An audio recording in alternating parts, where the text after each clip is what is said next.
The average age of our employees was 27. And the like executive team was not far beyond that. And at Social Tables, we really value transparency. We distributed our monthly board memos to the management team, perhaps the whole company, but definitely the management team, which was like a 30-person layer. Our transparency was above and beyond, what was expected at the time. We just had no fear because we trusted each other. All of us had each other's back. The types of people that succeeded at our company were those who put the company's mission and success over their own personal ego. It was all about just getting shit done and having urgency around it, and you're having your results speak for themselves. And we just like outworked people. That is something that it's in your culture or it's not. I think having a founder that is like transparent and hard charging and speaks directly as to what he thinks is actually extremely helpful for operating in an early stage environment, because there's no lack of clarity of like, what does he want? You may or may not have ever heard of a company called SocialTables, but it was founded in 2011, and in 2018, it sold to Cvent in a 9-figure exit. It was a hospitality technology business, and it just so happens that our very own Ram Parimi was part of the founding story of the company, and I got the opportunity to interview him and his partners in crime, Don and Trevor, and got an inside look in what it took to build a great company starting in 2011. This is a story about grit, resilience, ingenuity, and total transparency, and building a culture of winning. I hope you enjoy this interview on our It's the People interview series. This really is a story about the people behind SocialTables and what it took to win. Enjoy. Just for the benefit of our listeners and our audience, can you both, and I don't care who starts here, tell us your life story in 120 seconds. Trevor, you want to Don, you start? gotta be Don's got to be better at this than me. So somebody's probably asked him that before, so he's got an answer ready, but I don't. I think my like childhood is probably broken up into three pretty significant chapters. My adoption, my parents divorcing when I was 2, and immigrating to the United States when I was 8, not speaking a word of English. And I think those 3 things really shaped who I am. Fast forward through all public schools, except for grad school, that pushed me to DC, at which point I graduated in 2010, and then met these wonderful gentlemen right after in 2011. And then together we built a business that ended up selling for 9 figures. And it wouldn't have been possible without the 3 of us working as a team side by side for all those years. You did it in less than 60 seconds. I got a lot of questions about that, but that was great. Thank you. And Trevor? Thank you. Yeah. My quick life story. So I grew up in like rural Ohio. So, kind of an hour outside of any city, kind of farm town, farmland type place. Great place to grow up. Learned a lot of good things about like hard work and what the majority of life looks like for the majority of people, and get a good foundation. And then I went to school in Washington, D.C. And then once in DC, got really interested in like tech and the startup ecosystem. I worked for one of the first co-working spaces in DC before co-working spaces were a thing, kind of like Y Combinator was getting started. People are starting to do these incubator, accelerator, combination programs.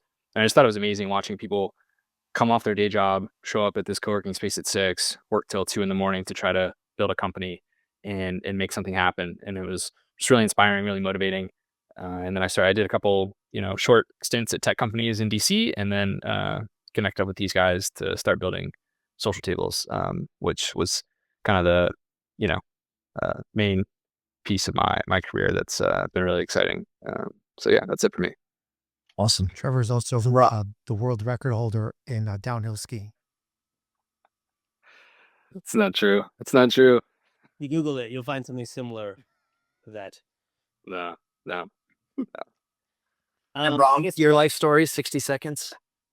I guess, yeah, mine starts in the Bay Area, where I grew up to 2 very scientific parents in Palo Alto, which was pretty different then as it is today, and surrounded by people doing cool stuff. It was like the prime nerdery era. Went to school upstate New York, then decided that like while I grew up with very technical parents, I kind of fell in love with the art of like influencing people. and I thought sales was a great way to learn that skill. And through learning that skill in sales by smiling and dialing for a couple of years in a financial services firm, I ended up having other opportunities and through Eventbrite and the Kennedy Center, which led me to DC. And with DC, I met these two guys. Actually, funny enough, Wills and I both went to Colgate in Central New York, and Bennett, who also went to Colgate and was co-founded Hinge, was actually the one that introduced me to Don. We met at a Caribou Coffee across the street. Found out we were actually neighbors who lived across the street from one another, and the rest is history. So, yeah, I would consider Social Tables being the kind of the launching point of my career, even though there's probably 8 years before that where I learned some basic skills. See, he's also an amateur gardener and a cappella champion. I've heard some of the singing. I didn't know about the gardening. Um, and just thinking on like early life, maybe is there a distinct memory or an experience that you had? Don, it sounds like there's kind of these three areas that were really defining, but anything in particular that shines through that you think really defines kind of who you became or what your career has been? Like a very bright memory of, oh, I now better understand myself because of that and why I've done what I've done. Yeah, I think reading Find Your Why by Simon Sinek really helped me crystallize that, whereby I realized that all the roads in my life that brought me joy was people coming together. Um, and what better way to do that than build a company, And for me, I think about now like a post liquidity kind of world that I live in, um, about how so many of my social needs were met at the company. And that started, in a treehouse when I was 7, 8 years old. That moved on to like a bicycle riding gang in middle school. That continued to like promoting like shows when I was in college in the city in New York. So yeah, it was just always about that for me. And, apropos to the name of this podcast, it was about the people around me. But truly, when I think about it, those people around me was out of insecurity and self-esteem issues just as much as it was about meeting my social needs. And I think looking at social tables now that I have the benefit of a rearview mirror, I realize just how much of that need was met through the company early on through interpersonal relationships with these amazing individuals, to like self-esteem when you go to a conference and everything in between. And and just is it, and we'll get to this later, is it any coincidence that you found that both within the company, but also that the company was also kind of premised on also people coming together? 100%. Yeah, it's a bit meta. But, if we're going to bring people together well, then our software will do it even better, and our vision, I still remember it every time we started any kind of all hands or something, was to help people achieve great things when they come together. And that's what we did. We did it as a company and we did it as a software company that powered 1.5 million events a year. Uh, Uh-huh. and on top of that, I'll just add that when I sold, it was all gone, which was really difficult. And I think a lot of like tech bros talk about ayahuasca journeys in a post liquidity world, or like, Burning Man camps. And for me, it was really just about soul searching and understanding what belonging really means. And I have to find it personally before I find it professionally. Well, when you say it was all gone, what do you mean? I mean, I was stuck with my what in my hand and everybody kind of moving on. It's like COVID Got it. is there. Like it's just like kind of alone and empty and sad, with like a Um, few million dollars. got it. All right. I definitely want to touch on this a bit later too. Trevor, like defining early memory that you think led to kind of the career path or what you've done with your life so far?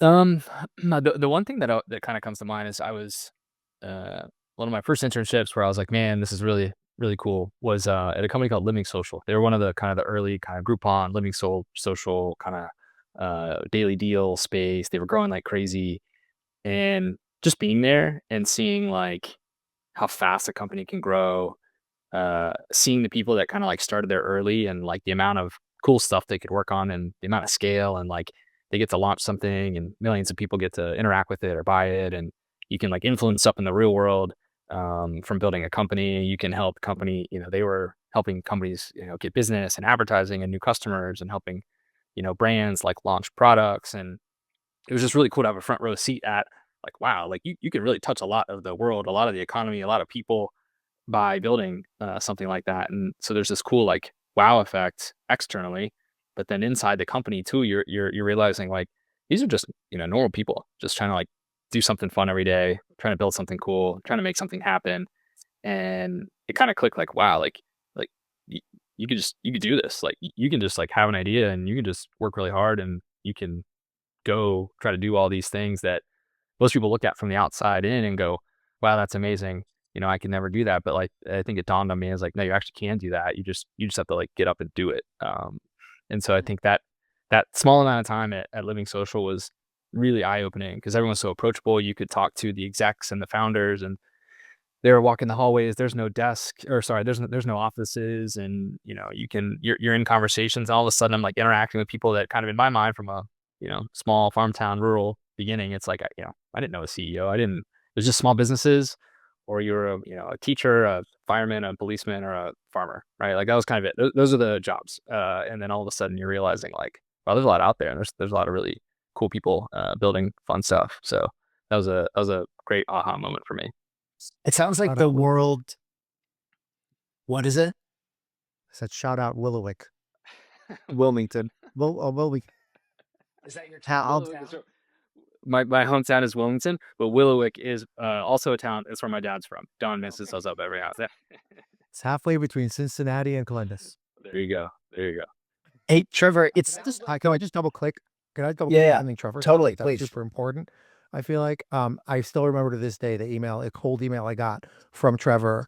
Um, and I think of these guys, like even though I started SocialTables or whatever, like these guys to me are my co-founders, and I remember when Trevor like sent me an email, like cold email, like to try to work at SocialTables, it was talking about how there are dots and there are lines and that he thinks that our company is a line as opposed to just like a blip on the radar. And I think he just talked about that. Like that's the scale he talked about that he and Ram were able to contribute to in a super meaningful way. So yeah, sorry to interrupt your flow, but I wanted to share that. No, I love that. Trevor, I'm curious. Like, as a rural Ohio boy, it sounds as though the potential of the world continued and still continues to reveal itself to you in these like fascinating ways. Does that sound right? Like, oh, I didn't Totally. know this was Yeah. possible. It is possible. Now you just have to work hard and to make it possible. Yeah. Yeah. And I think a little bit of it's just like a point of reference, right? Like if you've never seen it, it's kind of hard to dream it up. If you've never kind of met someone that does a thing, it's kind of hard to envision that, job is a thing. I remember in school, I think I was like taking like finance courses and, at that point I'm like, what, 18, 19, I'm in college, got a scholarship to go to school. I'm taking finance classes. You'd think I'm, whatever, pretty smart. And I'm talking to this guy and he's like, yeah, I'm really hoping to, like major in economics. And I was like, economics? What do you do with economics? Like literally my mind couldn't comprehend like what an economics degree does. And obviously now it's like, that is literally what if you actually wanted to go into finance, you get an economics degree. If you just want to like work in finance, you get a finance degree. But like even to me, I'm majoring in college, I'm there, and I literally couldn't have told you like what that does. And so like there's all these little things that I think maybe certain people from certain backgrounds take for granted as just sort of like common knowledge and paths that life can take. And maybe if you don't have as much perspective, you got to figure it out kind of fast and sort of keep your eyes open and keep your ear open and get a feel for what's out there. But yeah, it's even still happening today. Now I'm working. I started in 2012, joined up with an early stage team in the AI space, like pre-chat GPT. And even that was like one more level of just sort of blowing your mind in terms of like how big the developer community is, how big the open source community is, like how big technology can scale like horizontally in terms of like just the massive amount of impact you can have and the reach and the usage of products. Even that blew my mind, and that's been a big learning curve as well. So certainly still learning, certainly still getting my eyes open bigger and bigger, as I go. But yeah, I think you're spot on. It was definitely like, kind of a wow moment. I'm still curious though, like the living social experience that you mentioned happened much later in your life. For every one of you, there was probably hundreds of rural Ohio boys that didn't have the world continue to reveal its potential. Was there like why did you? What was it about you in the early stage that led you to kind of like keep pulling on this thread to like look for more? Was there something that happened that you said, I want to do more? I think it was just sort of like, seeing someone kind of high up there and just going, all right, I'm gonna get there, and then you can kind of get Who to was the there, and then first one that you saw?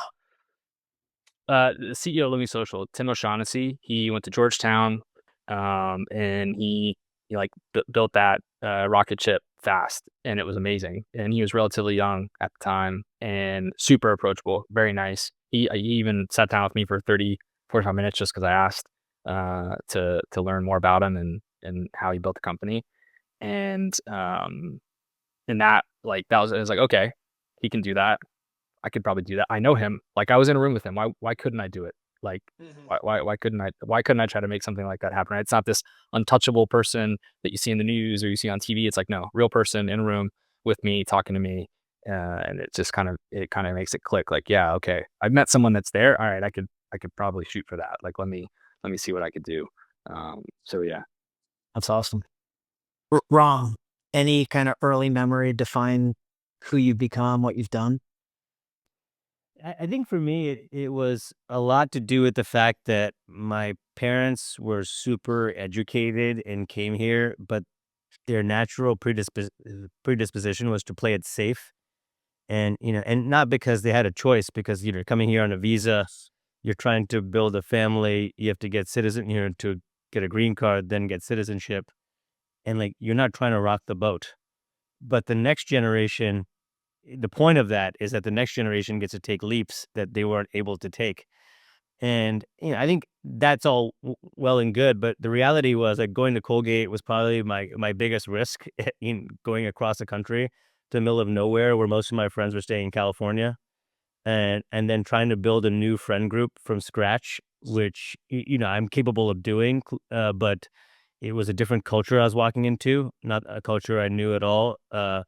And doing really well there socially, and it ended up getting pushed into student government and lead in being president of the school was kind of like a big aha moment for me that I could do it. And a little different than Trevor, where I was like less willing to hunt it and more, and I needed to see some momentum in order to say I'm going to keep going on that. And when I got a little bit of that momentum, I was like, wait a minute, like why am I not hunting these opportunities myself? Why does someone have to push me to do that? Why does someone have to bring it up to me? And that kind of defined my post college work experience and like willingness to take jumps and leaps and bounce to places where the challenge was even going to be greater, but it was worth trying.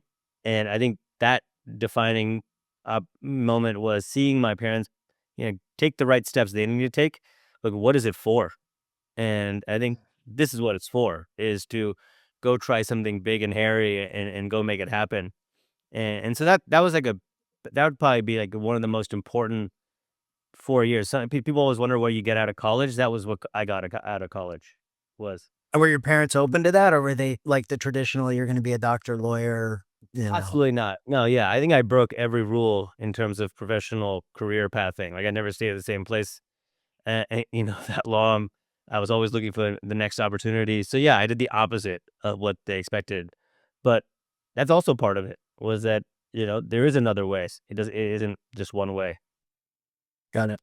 So if I have the story right in this next question, it sounds as though you guys all met each other and very quickly decided, like almost instantaneously, to build something together. How the heck did you know that like this was the team to start doing something? Like what did each of you see, I guess, in each other? Like how did that all, because oftentimes you date for quite some time and then, think about getting married and then propose and go through all that. You guys just started, if I understand it correctly, or you started pretty quickly into meeting each other. How'd you You're giving know? way too much credit. I think you're giving way too much credit to like early stage hiring practices. Like we're talking about like same day job offers.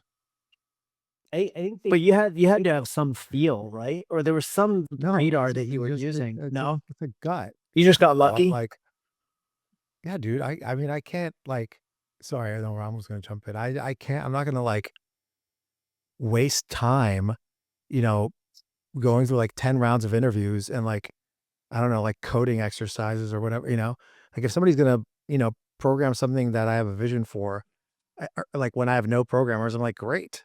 Like somebody's gonna market like a silly little app for like wedding for like brides, which was what essentially we were doing early on. I'm like, great, thank you, Trevor. Somebody's gonna do 40 to 80 dials a day to try to sell this stupid idea. Great. Like I'm not wasting time. Yeah, Like it's like fire fast, hire fast, fire fast was our go to. yeah. was it the same for you guys, Ron, Trevor? If you were making a choice about how to spend your time, who to Yeah, work I with? mean, I think for me it was like it was like when I first started, I was like, wait a minute, I'm looking for a new opportunity, and coming out of Eventbrite, which was kind of an interesting culture with at the time I left it was it came back to kind of the point of this conversation, which is like, do I want to go to war with these people or not?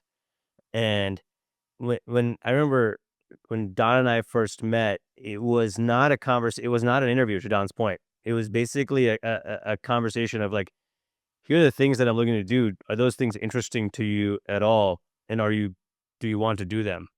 And it was much more direct, but it was also like we spent majority of the time just sharing ideas with each other. And just that back and forth, I think this conversation was telling enough to me that someone's saying, you know what, I need help. And they're willing to listen and say, okay, this person's going to do it better than me. It's worth it. Like that's kind of how simple it was for me at that point. And then I met Trevor afterwards.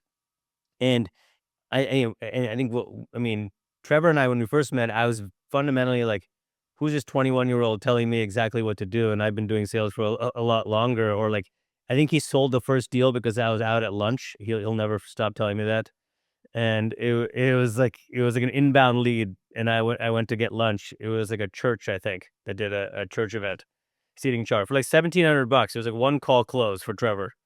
And I think what's interesting about that is like the judgment I had for Trevor was probably my own insecurity to to what Don was bringing up about like I could do this better. And what I realized pretty quickly was the fact that someone's willing to jump in there and do it, and this team is going to get each other's back, whether it be, you know, through feedback or through closing deals with someone else is at lunch or otherwise, was different.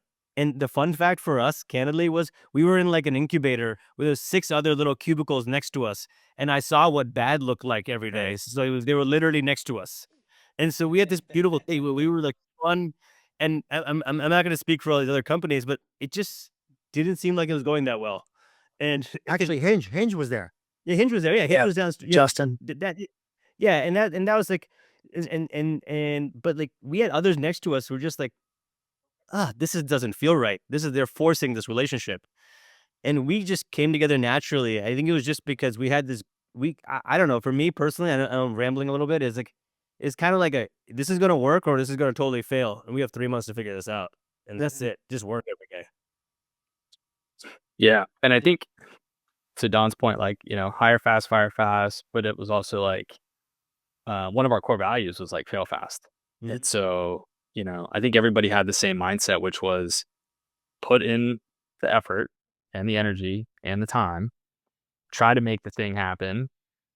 And if it doesn't work, come up with a new plan. Everybody commit to it, and disagree and commit. Even if you don't think, all right, whatever, this may not be the best plan, we're all going to go in that direction as fast as possible. Because the faster we go, the faster we'll figure out if we're right or wrong. And we'll just keep trucking. And we just put numbers up as goals. And then we just, tried our hardest to make it happen. And then we just started hitting goals. I think I joined up in August. and we were like a more of a B2C, like Don said, like B2C product for brides. I think by October we had flipped our like website and everything around for like B2B. To Rom's point on that story, we used to have it per event, it was $19. When we flipped to B2B, we actually just took the pricing page down, put up a phone number, and that's when somebody called, and I was just in the office. I had no idea what was going on. Somebody calls, I pick up the phone. They asked me how much it costs. I didn't know what to say, so I just said 1,900. And then, because it used to be 19, now it's 1,900. And then they said, okay, great, send us an invoice. And I hung up the phone and I was like, oh God, these guys are going to kill me. Like, what's an invoice? Like, what did I just agree to? Like, I don't even know what that means. And so, but like to that point, it was just like, we're going to do this. Let's figure it out. We're going to do that. Let's figure it out. And I think we all had the mindset of, yeah, let's make it work. Everybody around me is trying as hard as possible and putting in a ton of effort. And like, there's just a certain level of trust once everyone around you is committed to making something work and hitting numbers, and have just like a genuine pursuit of like what's going to get the outcome. And you don't have to fight about all the how or the why or the whatever. It was like, no, like first month, 50K. All right. Next month, 75K. All right. Next month, 100K. If we hit these numbers, we're doing something right. So like, let's just keep hitting these numbers. And I think, things just went up basically every month. After, I forget, Ron, what your record was for like quarters of hitting quota or whatever, but it was a lot, where we just kept going up and up because we just kept pushing and pushing and pushing. And yeah, I want to add. Sorry, Ron, go ahead. No, I think the I don't know how swearing works on these podcasts, but like it was really just a get shit done mindset. It was like a customer would call and say, if you build this feature, I'll buy. It was built in 24 hours. It wasn't like we waited ever. And that was for everything. Whether it be like, oh, we're going to do our mission vision statement. We're going to do it on Saturday. We came with it and we talked about it on Thursday. We did it on Saturday. It wasn't like we waited till the next week and had a big meeting about it. We just did it. Yeah, I was just going to add, I mean, when we sold the business, we sold it for 20 million ARR, 5x, roughly five, whatever, like I'm rounding a little bit, but like 5.2x ARR. And, I was interviewing for this CEO job and I didn't get it. And they basically like, well, we're looking for a guy who takes the company to 100 million. And I was like, great. How many customers do you have? They're like, yeah, we're at 30 million ARR and we have like 500 customers. I was like, dude, you're amateur hour. We had 6,000 customers. Okay. So, and yes, our ASP was low, but the reality is that servicing the infrastructure to serve 6,000 customers with 100 employees is remarkable. And that was like when SaaS wasn't like accepted to be, a lot of money, like, 3,000, whatever ASP, average sales price, sounds like chump change today. Back then it was a lot, especially for like highly specialized vertical software that's like really buggy. And like, so anyway, my point is, it's not just about the ARR. It's also about, how many people you're serving. And we were serving at some point like 2/3 of the TAM in North America. Don, I can't help but your reaction to, well, I just needed people and bodies. Like there wasn't a whole lot of thought that went into it. I can't help but think that when you first met Rom or Trevor, there was something about them though that you were kind of immediately attracted to. Some of the kind of things I'm hearing is competitive, win, strong opinions held loosely, like we're willing to shift if we have to, do what we have to, move fast. And I know that you have a very personal, it sounds like a personal story as to why SocialTables, both like what it did for you, but there's this other part of it, which just sounds like we're here to win. Like maybe it could have been something totally different. It was really just about like winning, being competitive, being better than everybody else in the office. Does that sound right? Or was there always this kind of North Star that came back to the SocialTables mission? Or was it like, we could have done anything. It was just about us being together as a team and winning. Yeah, I don't have like a good answer for that because I'm now 43 and I would say only in the last few years have I really tapped into the energy that I feel towards people, not like in a new agey kind of way. It's like you've talked to people and they're like, I don't feel comfortable with this person, or like, why do I have to fill in the gaps? Or like, why is this person not looking me in the eyes, or whatever it is? that you pick up and you just like, you don't like say, oh, this person's not trustworthy, or like you don't have the frameworks to like, now I know that trust is competency, sincerity, and reliability. I don't think about that when I'm hiring it, whenever I went like 32, when I'm 32 and I've never done this before. I don't think about that. Sometimes those things are very actually confusing when you try to create a process. So I would say there's a real benefit to early stage when you're like, great, you're hired. And then next day, like to another person, like you're fired, you suck. And like, that's just the reality. So I would not, I wasn't like sitting there with a core value list and like checking the boxes off. We didn't really have them at the time. These guys helped us create them. We created them together. It was just like what I was feeling. And yeah, that's like woo woo new agey, but that's the reality. Like Trevor Yeah. sent a cold email that was freaking awesome. And I'm like, I want this guy. This guy is awesome. I can learn from him. He'll crush marketing. And Rom's like, yeah, you need like a CRM and you need to like, call people. I'm like, this guy knows what he's talking about. Fantastic. Like, I wasn't overanalyzing it. And I think that's the benefit of being an early stage entrepreneur when you're just naive and like country dumb. Actually, Yeah. he's dumb, not country Ben. Did this approach translate to success as like the team grew? Just like how you guys approached building the team, every like when you went from 3 to 10 to 20, like did this work in how you built your team?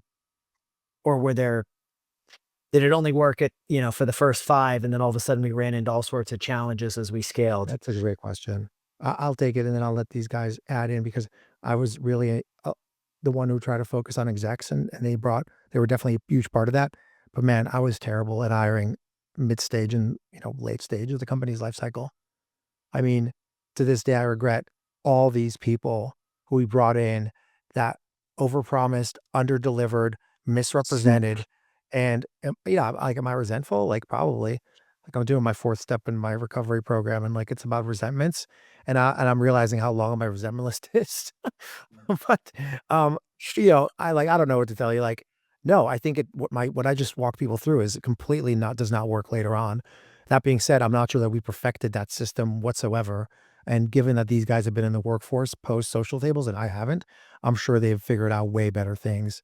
But yeah, generally speaking, I was completely uncomfortable making decisions without Trevor specifically because he was just he I, he's probably the coolest cucumber I've ever met, and he was really able. He's kind of like not cynical, but skeptical guy, and that really helps my overly optimistic self, and that was a really good balance for me. Um, and Ram is more kind of like gauging their social aptitude. Um, so I think like that's what made us really good. But I would say I was a terrible hirer, especially of executive talent, Mm. which taught me, by the way, that people should grow into it. Like these guys, they grew into it. And that's what social work for social tables is pulling people up. Sorry, Trevor. Yeah, I was gonna say, um, I think the good news is we at least knew it was the strategy. It was like a conscious, hey, hire fast, fire fast, put people in, and if they work, awesome, and if they don't, like quickly do something about it. And I think that did lead to turnover, and that does lead to some difficulty among employees. I think you're generally churning the people that don't fit like a work pace or a work outcome need that the company sort of has, and that's okay. But it does create an environment where it's relatively high turnover. The one sort of thing that fit for our model, like Don said, was it was a high velocity inside sales and marketing environment, which I think naturally already has like a 12 to 24 month um, kind of tenure for a lot of roles, and so that wasn't out of the norm for a lot of people. So it somewhat matched the general like pace and the general strategy and those things. I think sort of either luckily lined up or we fell into the business model because that's how we operated. Maybe a little bit of both, but I think the benefit was though is that we would place bets on people that maybe hadn't proven experience wise, and they would do amazing. They would dedicate so much time, so much energy, so much effort. They were so open to learning. Myself, all these things, myself is totally included in this, right? My first role out of my first job ever, and then staying with the company was like the company's moving fast. We have high expectations. People that want to come in and match that energy personally and grow as fast as the company does, I mean, then you have this kind of like elite force of really, really awesome people that are leading important parts of what you do. And so you kind of naturally get this really good rise of really strong performers that are very committed, feel a really big sense of ownership, and make really good decisions when no one's looking, right? Like they're making the decision going like, all right, like if Don saw this, what would he think? Or what would he do? Or what would he say? And they're just going to act on it versus someone else that, maybe is just going to say, all right, well, this is my best. I'm going to ship it. Like that doesn't really work. And so the more tenured folks, I think were really, really high performers and leading really big, important parts of the company. And I think that worked out, but it was tough. It was definitely tough to turn over, churn, hire, onboard, get new people into roles. But we sort of just balanced that strategy and it worked out, I think. I think that's kind of my memory of, Part of what I heard from is like you guys viewed your roles in the same way. Like at no point did you ever think that your jobs were safe either. And there was always this expectation that wasn't. like there was always this expectation that every year our jobs were up for grabs too if we didn't perform. Is that right? At least that's what I've heard from mom. Like we're not safe either just because we're, early hires or co-founders or founders. Before jumps in with the truth, I think there's two things that Trevor said that are really, there's two things that came up for you when Trevor spoke.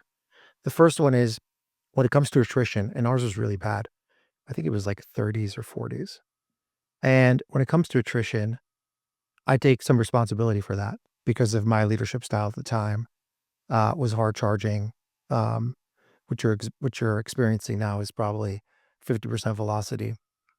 Um, and that's just kind of like how I showed up at the time. And that came from anxiety of wanting to be successful, but also came from a sense of urgency that I think is super healthy for startups. Um, Second thing that came up for you when Trevor spoke was there's tension when VCs are involved. Because VCs, I remember to this day, our Bessemer partner was like, "You need some more gray hairs in your on your management team." He's not talking about Ram today or myself today. He's talking about us, 15 years ago, 10 years ago. And listening to that advice, I think screwed us over because that may work for some companies. It didn't work for SocialTables. And when VCs are involved in like hiring decisions or even hiring direction, which is totally fine, or like hiring directives, then it becomes problematic because that when there is healthy, not unhealthy tension between your board and the executive team. And there's just this like at the time, we did a huge A round. I mean, $8 million A round in 2014 was huge. A $13 million B round in 2016 was huge.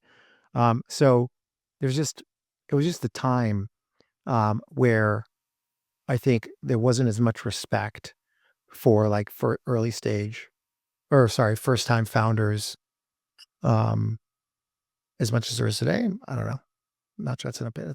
I don't know if that's a fact, but Well, I'm just curious on that point because it sounds as though a lot of what led to the success of SocialTables was friction and urgency and confrontation. But when you talk about, the relationship with the investors, maybe there was friction in areas or tension, pressure in areas that you feel wasn't helpful. Like, where do you think good pressure or tension should be between a founding team and their investors? Like, where can it be helpful? If we've seen the success of a company like SocialTables come from a healthy, rigorous, full candor, friction full environment. I think one of the first things founders need to know when that raise institutional capital is that the board only has a few responsibilities as otherwise stipulated in the terms, such as expenses over 100 grand or real estate leases or long-term agreements or debt. There's only very few things that boards have an obligation to do. And I think first-time founders view the board, as Trevor would just called it, the boogeyman. And the board is generally giving advice. And I think founders need to establish their position in the board CEO relationship. And you know something? If the one investor, two investors don't like it, they can sell their stock and their shares on a secondary offering. Like, so I'll give you a big example, by the way. We made a decision. I remember this to this day. Trevor's heard the story a million times. We're on the way to Germany for a trade show, and we had this idea of what if transitioned over to a marketplace as opposed to just a software company. And in order to be a SaaS-enabled marketplace, you have to give away your software for free. Otherwise, you're not going to get the volume you need in order for a successful marketplace. And we brought us to the board, and they were like, no. And that's when kind of like I died a little. And I think that's when I lost my stamina a little bit, or my hope, because they stifled our ability to be $1 billion, in my opinion. And I hold myself accountable because I didn't present a good enough vision for that. Still, I think there was a role played by the board to prevent us from reaching this really ambitious goal. If I could just, are you an investor in companies? Yeah, I'm a terrible investor. I'm fucking lost. Well, do you follow? I'm curious. I should have invested in RoboFlow when he offered me a SPV. Remember this, Ram? He offered us to invest in. Unbelievable. Unbelievable. Yeah. We're idiots. Yeah, we are idiots. Do you, yeah, the answer is yeah, I guess like you guys all should have known, just at a minimum, trust Trevor, right? Exactly. Yeah. But I was just like I hired people. I invest, like, oh, you're nice. Let me give you some 25K or whatever. And then I'm just like, getting email updates that they suck every quarter. Just Don, on this point, one last question. I'm selfishly interested as an investor. So you're an investor in some companies, it sounds like. I'm guessing, just the little I know you, that you'd probably be involved in some capacity with these businesses. Are you only advising them on expenses, real estate leases, and debt? Or do you try to get way more involved? I don't try to get involved. I add value, and then they reach out to me when they need help. Generally speaking, however, I've found that most founders don't really associate with angels or, small investors. Yeah,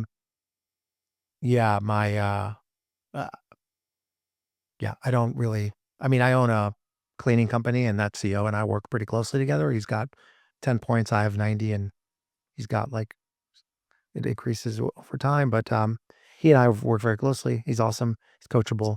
But generally speaking, I'm not involved I wish I was more involved. I wish those companies would put me to work. Like I'd love to be put to work because I can help them tremendously, but I'm not going to stick my nose in somebody else's business. Mm-hmm. I mean, Rob and I have had this question. Yeah, we've had this debate, like, what is the role of an investor, of a VC? I'm just curious, if you were to define, like, based on your guys' experience, like having worked with investors in a company that did get to a very successful outcome, what should the role of the investor be?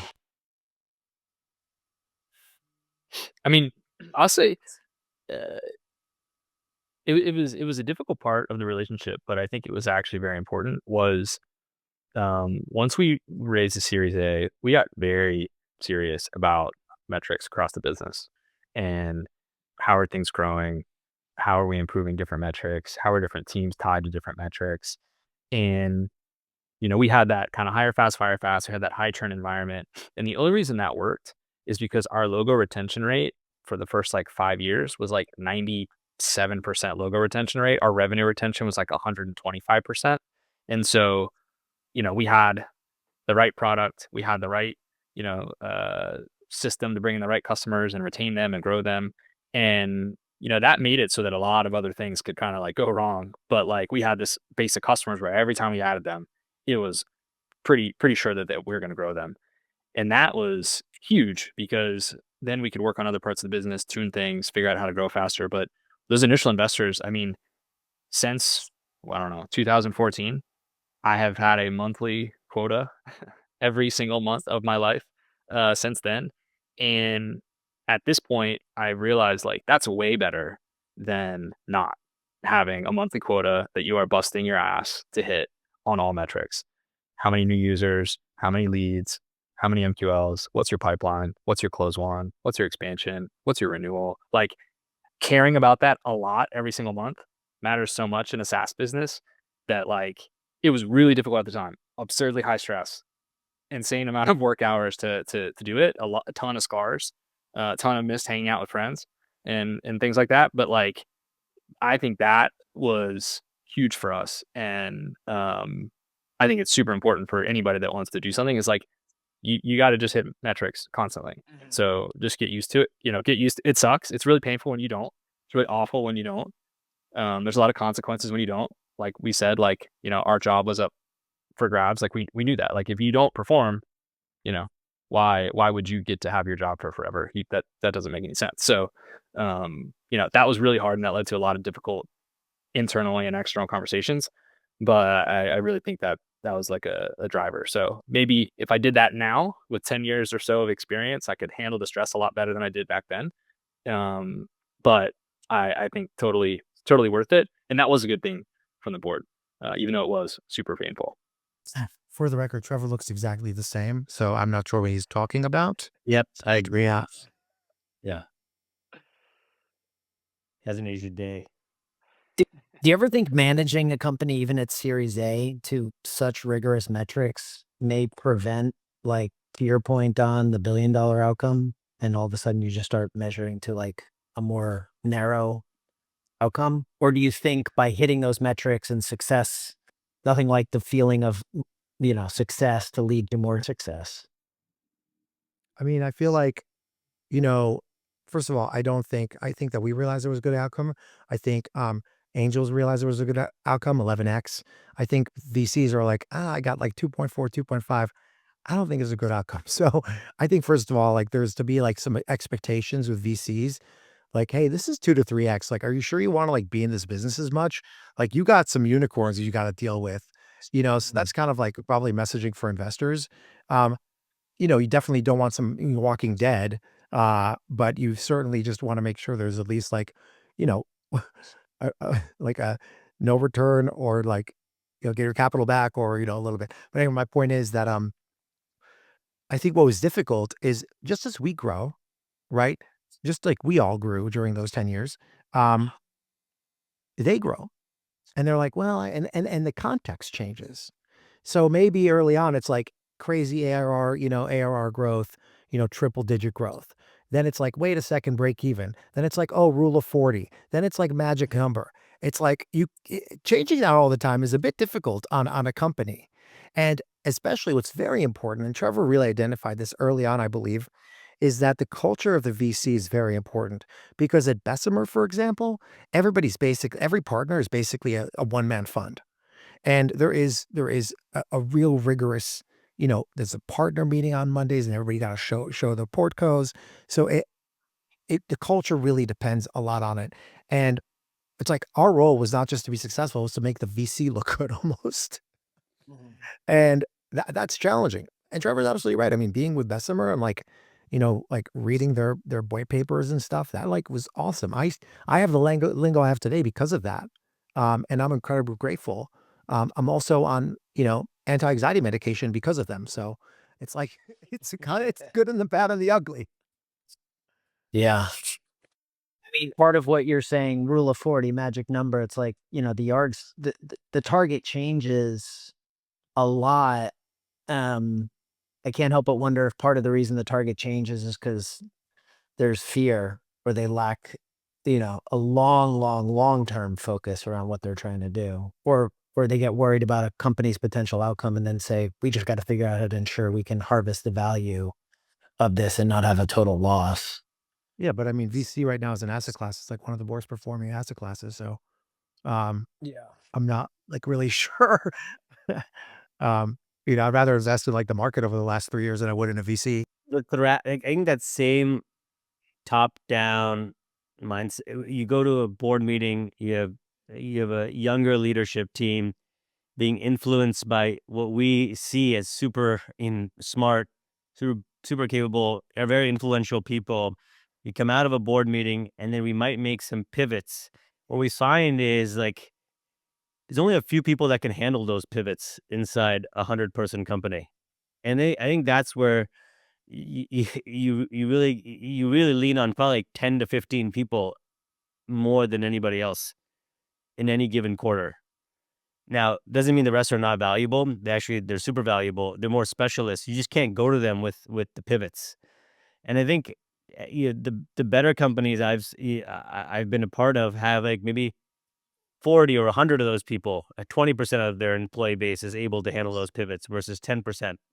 That's a good, nice thing to have. But the kind of the whipsaw that happens between coming out and saying, "Hey, we're going after Rule of 40 now," on someone who literally is like an SDR or an engineer who started like a month ago is tremendous, right? For them to absorb that, change their work, remember, because we're young, we're also hiring younger managers. So then we have a first line manager that doesn't also know exactly what they're doing, and we're relying a lot on those younger managers to translate on our behalf.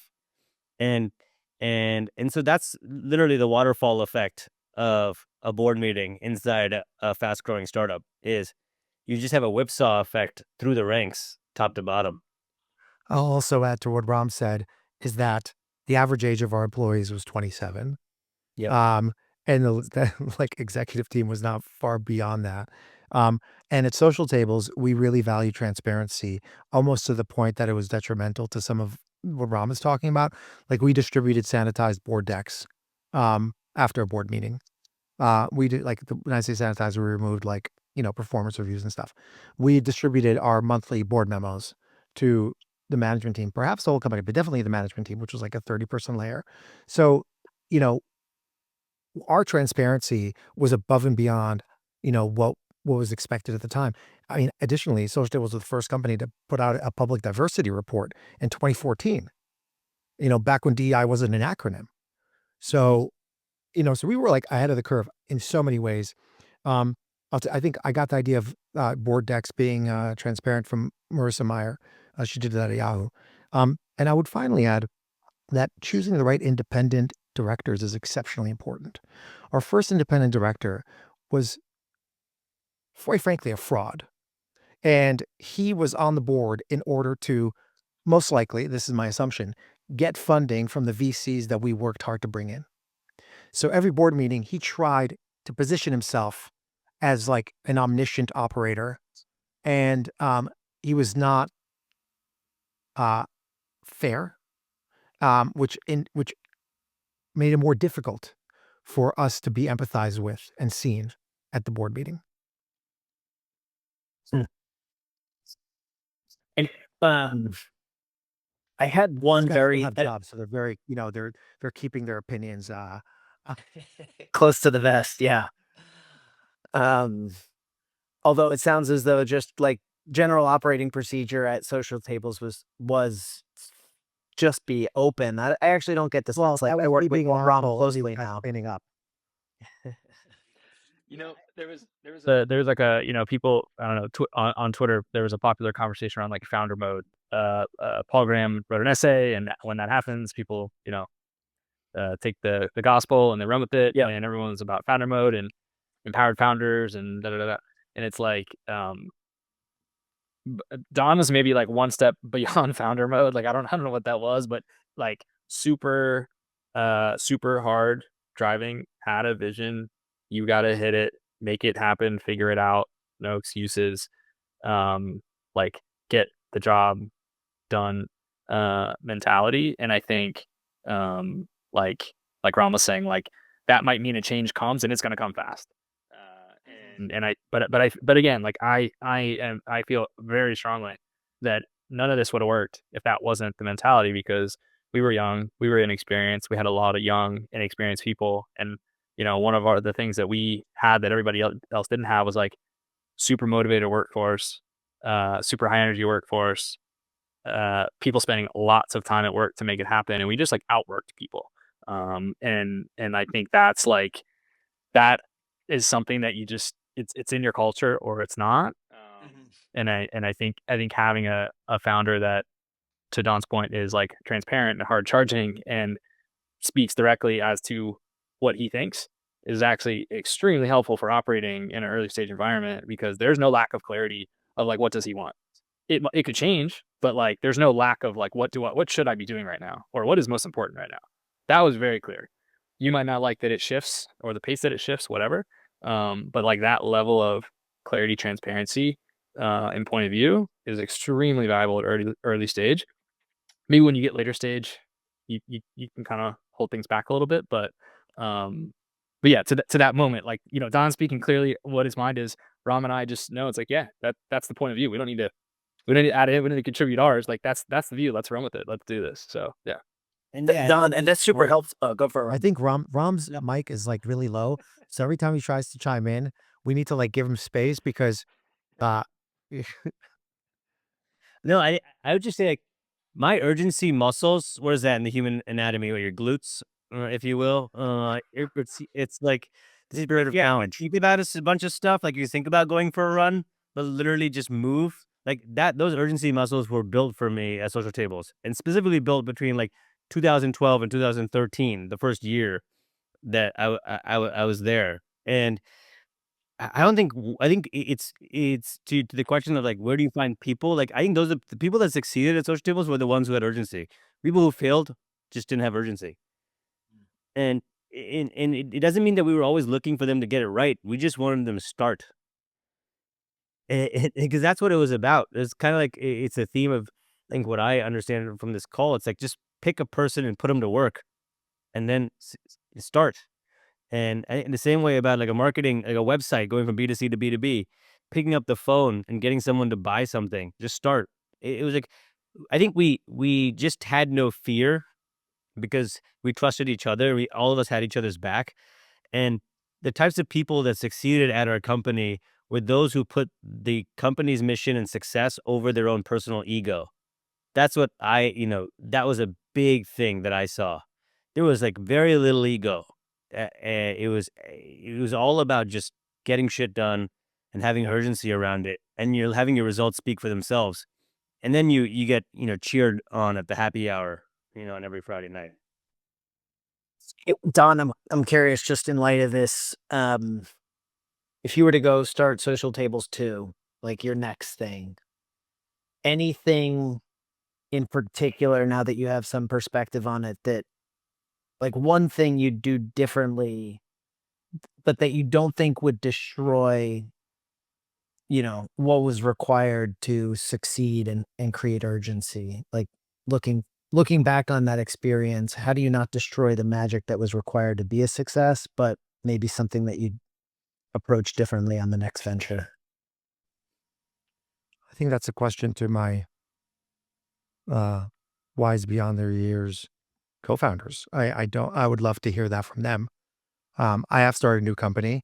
I've moved from software to hardware. It's a new retreat center concept in urban areas, in urban areas, small urban areas. And I'm just kind of like chilling. We don't get a construction permit this month. Okay, what am I gonna do? Like we're gonna open next year as opposed to Q4. I'm all right. So I would say like being more chill about it, but like I think the context is just different. Back then, it wasn't the same. I wasn't prioritizing a 3-month-old daughter. I wasn't prioritizing, a loving marriage. I wasn't prioritizing managing my serious mental health issues or my addiction or whatever. So I feel you know, like we were because we did what we did. So I'm not sure if that makes sense, but that sounded right. No, it makes perfect sense. I guess, Ron, Trevor, any thoughts on like, was there anything that happened at Social Tables, in terms of how it was led that maybe didn't have to be and would not have, like, could have been done differently and we still would have had the same outcome?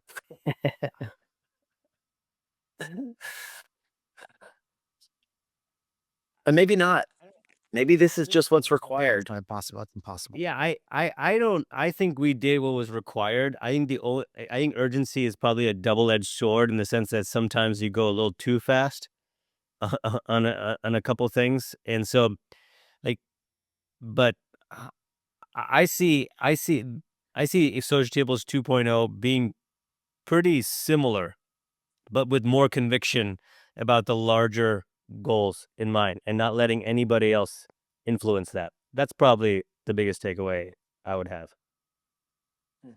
Yeah, I think maybe the thing that would influence more decisions to put us in a better spot would be just understanding the TAM and really like internalizing what does it mean when your TAM could potentially be 100,000 accounts or less. um, my thought is, knowing what we know now, it's like, okay, well, you probably need your second and your third and your fourth product fast. We didn't really know that, or I didn't know that. That's for sure. And so, you spend a lot of years getting adoption of your core product. You make a splash with your core product. You get a lot of happy customers with your core product. And then by the time we start to realize, oh, wait a second, our team is scaled enough, and we have enough customers that, like, we really need to be we got to sell more. And it was kind of too late at that point. Once it was like, oh man, we really should have built this really kind of compound product business, because we have great customers. They love us. They want more products from us, but we didn't have like our big, our next product should have been bigger than the first one. And the one after that should have been bigger than the second one. And we should have just really kept stacking this big product behemoth, and giving it to the customers, because they wanted it and they loved the products we built. And we started doing that. We built out a CRM. We built out a marketplace, like Don mentioned. We built out some other like pretty beefy features. And I think a big part of that is why we got acquired. We started winning some big contracts really early on with those products. And I think other people started to realize, like, oh, wow, they're going beyond product one. And we could have done that. But, at that point it was, 6 or so years, and we really hadn't fully matured another product. So being a lot more conscious of, like, okay, small TAM, how do we want to operate a little differently there? And I think we could have had a different end to the story. But so I think being really conscious of the TAM as much as you can. Like, you don't know that much early on. You don't really know what you're building or who it's for or how big it's going to be. But like, maybe the moment we started to see that, say, oh, okay, like, our strategy has to be many products. Like, that's, we just let's all look at this problem clearly with the TAM that we have, and let's do something about it. So yeah, maybe that's probably something I would take into consideration, and make a couple conscious decisions based That's off of. such a great point. Resonates so loudly as I think about a bunch of our companies where maybe we're too hopeful about what the TAM could be or how it might grow, and instead having, far more realism about the TAM, which informs decisions around product. And I'm guessing probably decisions around how to capitalize the business as well to get to an outcome that everybody's excited about. Like, I often think about, should I take the Series B? Because we've seen the Series B at times be kind of like the kiss of death for a business that could have otherwise had a great outcome that everybody would have been thrilled about. And instead, like, a new capital partner comes in with unrealistic expectations about what this business can do. And maybe to your point, a lot of that is just about like being too hopeful about what the TAM could be. I don't know. Anyway, that point just really resonates. Did you guys raise the Series B after this BA? Yeah, we raised a total of 27 million. I never made that a profitable year. Hey, I was going to say, another option Trevor's 100% right.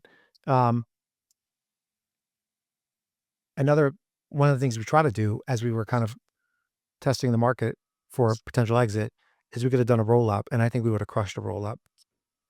I think that I think I should have pursued that more aggressively, given the knowledge, the institutional knowledge we had, not just about the industry, not just about the relationships in the industry, but about how the industry operates. Our number one marketing channel, correct me if I'm wrong, Trevor, was events, event marketing. And we just understood the industry so well. And we should have moved to a roll up. Well, that might be a good spot to close, because I want to be mindful of your time.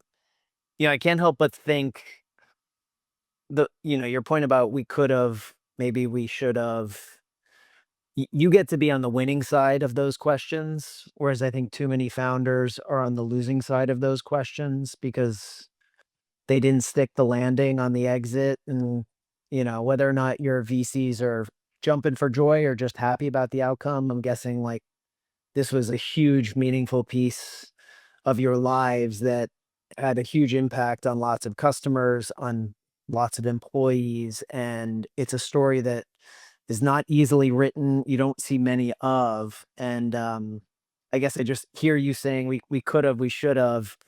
And I'm thinking, gosh, like, yeah, but you did. And you get to be on the better side of that story than too many founders that I meet that say, oh gosh, this should have gone differently. So I guess a small way of just saying congratulations on what you guys pulled off here. It's great. We still had 10 million on the balance sheet when we sold. Missed opportunity.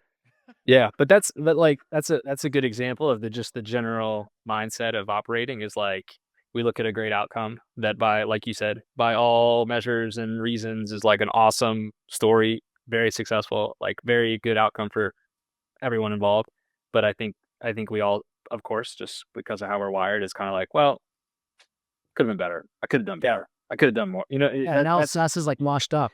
It's like, what's a new SaaS? that's probably why we all get along, because no matter how good something ended up, we probably looked at it and went, well, probably could have done a little better on that. But yeah, I think that's just how we operate. Awesome. Having this opportunity to celebrate the next chapters for all of us, which has been a bunch of them for the three of us. So I think for me, I treat it as just like the beginning of and a lot of foundational skills, and who knows what we'll all do in the future. But it was really just a great way to be around great people, and then now be their number one cheerleaders for life.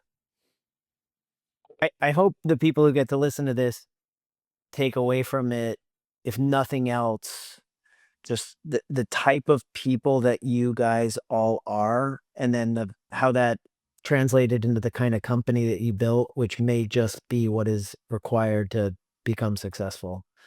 Like, it can't be a kumbaya story to the finish line. It is incredibly hard, challenging. It's an emotional roller coaster. It's not easy doing this, because I think too often people think, oh, I'm just going to like start a startup and it's all going to go to plan and I'm going to get to that big exit and everyone's going to be happy. And I mean, I think we all know that that's just almost, it's never how it goes. Never. So really appreciate you guys taking the time to do this, and it was great to meet you. I'm sorry this is the first time I've met you. I've heard so much from Ron about you, so thank you. Thanks for having us. This is great. Yeah, great to meet you as well. Fun to tell the story all three in the same spot. I think it usually happens like independently. So Awesome. yeah, that was a lot of fun. Thank you.